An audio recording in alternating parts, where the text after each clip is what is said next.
Welcome to the SSGTV South Sudan Global and subscribe. Encrypted devices complicate evidence in Machar case. Encrypted phones and missing verification data are complicating digital evidence in the trial of suspended first Vice President Riek Machar as defense lawyers push for independent scrutiny of the prosecution's forensic analysis.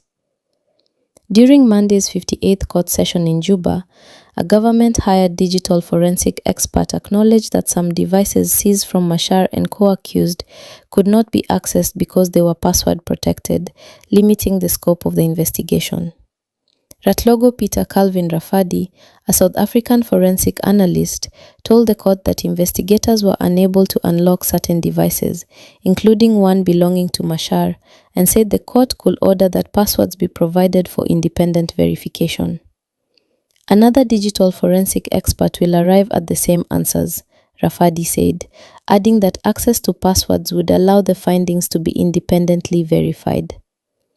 Defense lawyer Jerry Raimondo Ledge questioned the reliability of Rafadi's report, asking whether hash values, digital codes used to confirm the integrity of electronic evidence, had been submitted. Rafadi said they had not been submitted to the court but could be shared with an independent expert while maintaining the chain of custody.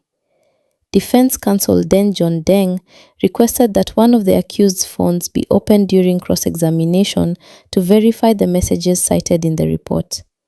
Prosecutor Ajo Onyo Ohisa Issa opposed the request, warning that activating the devices in court could risk tampering with evidence and delay proceedings.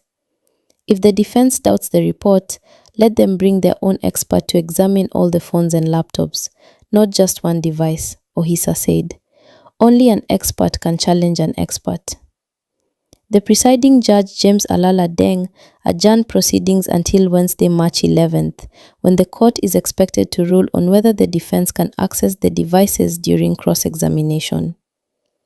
Rafadi was contracted by the government to analyze electronic devices seized from Machar and 7 co-accused following a March 2025 attack on the Nasir military garrison.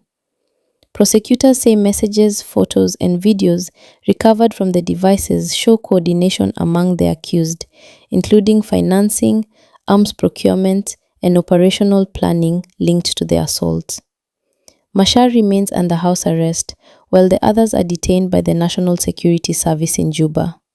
They face charges including murder, terrorism, treason, destruction of public property, and crimes against humanity. Prosecutors allege the attack killed 257 South Sudan People's Defense Forces soldiers and involved the seizure or destruction of military equipment worth about $58 million. Courtesy News, Radio Tamazuj. Please subscribe to the SSGTV South Sudan Global.